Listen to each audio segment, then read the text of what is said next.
Labvakar trešdienā ir nedēļas vidus, grūtākais ir aiz muguras. Viss īstenībā nemaz tik grūts nebija, tātad dzīve ir skaista. Labvakar skatītāji, ar jums šodien studijā Laura Karele Un Sanita Balode. Dienas paliek jau garākas, un šodien dienas ilgums jau ir 13 stundas un 20 minūtes. Saule uzleca jau 6:47 minūtēs un norietēja 20:06. Tātad daudz vairāk var paspēt izdarīt 13 stundu dienā. Bet ir gada 92. diena, kas nozīmē, ka līdz gada beigām palikušas 273 dienas.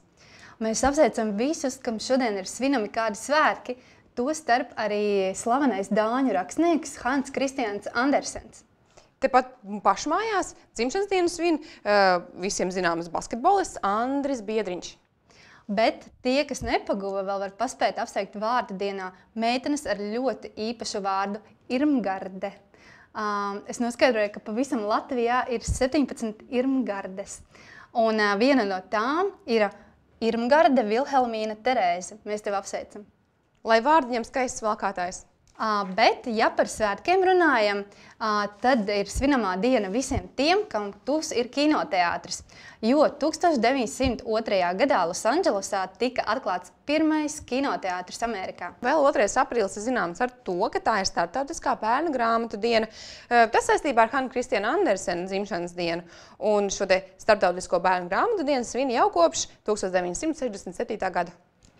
Un, ja mēs runājam visu laiku par pagātni, tad pārējām pie lietām, kas gaidāmas nākotnē. Jā, respektīvi pie tā, kas būs darāms tuvākajās dienās. Tūliņ pats pēc šodien OTV raidījuma noskatīšanās varam doties uz bāru vai klubu, pulkvedim neviens neraksta. Tur jam session sākas 21:00.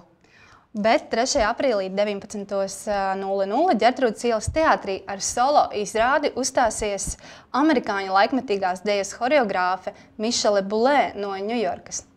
Savukārt visiem tiem, kam prāts nesas uz nopietnākām lietām, tajā pašā 3. aprīlī Daugavpils universitātē ir atvērto durvju dienas, kur, kā jau atvērto durvju dienās, katrs interesants varēs parunāties gan ar profesoriem, gan iejusties studentu tādā, uzzināt visu vajadzīgo, nevajadzīgo, paši zināt.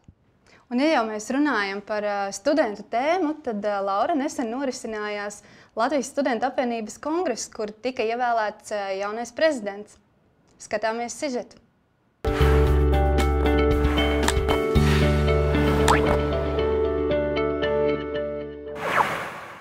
Pagājušajā nedēļas nogalē studentu līderi sabrauca vienu vietu no dažādām Latvijas augstskolām, lai studentu apvienības kongresā izvēlētu sev jaunu vadītāju.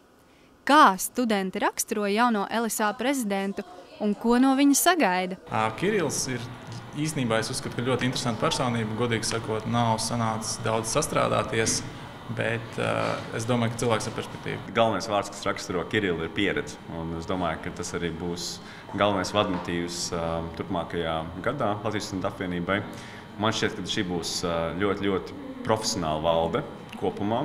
Un es domāju, ka tas ir ļoti, ļoti svarīgi Latvijas studentu apvienībai, jo nākamie pāris mēneši ir ļoti būtiski līdz vēlēšanām, kas ir laiks, kad var panākt ļoti daudzas lietas. Un šeit būs profesionāla valde, kas visdrīzāk varēs arī sasniegt šos uzstādītos mērķus.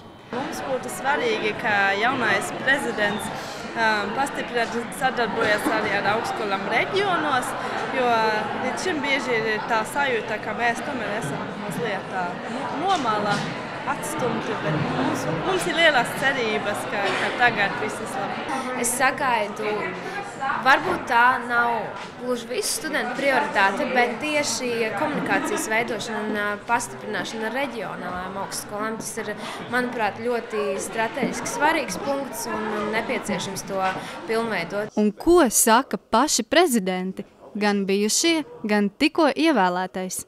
Es domāju, ka Kirils šobrīd ir labākais kandidāts ne tikai tādēļ, ka viņš ir arī vienīgais, bet viņš ir ar savu pieredzi un līdzinēju iesaisti pierādījis sevi. Pati būtiskākā lieta, manuprāt, tieši studentam, kā katram individam, ir attaisnoto izdevumu par izglītību ierobežojumu atcelšanu. Tas nozīmē, ka ja šobrīd kopā ar veselības aprūpi attaisnotie izdevumi gadā par izglītību varēja būt līdz 213 eiro, tad mēs šobrīd ļoti aktīvi strādājam, un es esmu pārliecināts arī, ka Kirils nākamajā gadā vadot Latvijas studentu apvienību pie tā strādās tā, ka tas tiks novests līdz galam, ka ierobežojums tiks atcelts doktorantūras studijām no nākamā gada, maģistrantūras studijām no aiznākamā gada un pirmā līmeņa profesionālās un bakalaura studijās no aiznākamā gada.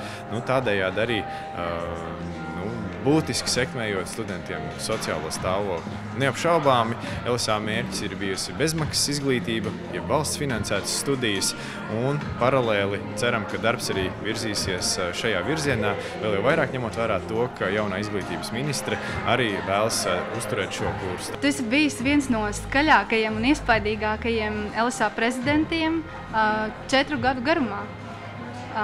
Kā tu vērtē un pastāsti, ar ko jārēķinās šajā amatā esot? Šajā amatā esot jārēķinās ar daudzām lietām. Pirmkārt, ja kaut ko vēlies panākt, tad atceries, ka ir ļoti daudzas pretestības iespējas, kurām var iziet cauri. Bet, ja nevēlies neko panākt, tad ir iespējas arī vienkārši skaisti dzīvot kādu gadiņu, 2. Bet, protams, ja ir vēlme kaut ko darīt, tad ir jāsaprot, ka nāksies iet gan uz Saeimas komisiju, gan uz ministra kabinetu, gan cīnīties preses laukā. Pilnīgi dažādas iespējas, ko darīt. Jādara maksimāli iespējamais, izglītojot cilvēkus un stāstot šos lietas. Manuprāt, ka visiem viss skaidrs nekad nebūs, bet vismaz tiem, kam bija, no tiem es arī vēl šodien saku lielu paldies. Man radās skaidra vīzija, kādu es gribu redzēt organizāciju. Manuprāt, efektīvs veids, kā to panākt, un kā padarīt arī pašu studentu apvienību efektīvu, ir tieši būšana prezidenta amatā. Esot prezidenta amatā, ir iespējams sasniegt savus mērķus daudz skaidrāk, cilvēki tevi vairāk ieklausās un uztver tevi nopietnāk. Daži no tiem mērķiem, ir tikt galā ar stipendiju problēmām, par ko šobrīd saskarās augstskolas Latvijā, tikt galā ar studentu slogu, kas tiek uzlikts nepamatot liels attiecībā uz izdevumiem, kas rodas par augstu izglītību. Šobrīd students nevar atgūt ienākumu nodokli, kas samaksāts par augstu izglītību pilnā apmērā sakarā ar krīzes grozījumiem, bet mēs plānojam to atcelt. Es ļoti gaidu un novēlu visiem Latvijas studentu apvienības biedriem, aktīvistiem un studentiem būt proaktīviem un interesēties par Latvijas studentu apvienības darbu, zvanīt man, rakstīt man e-pastus, nelikt man mieru un iesaistīties nākt un strādāt. Studentu lieta taisna un cieta. Sanita Balode, Toms Ezerietis, OTV.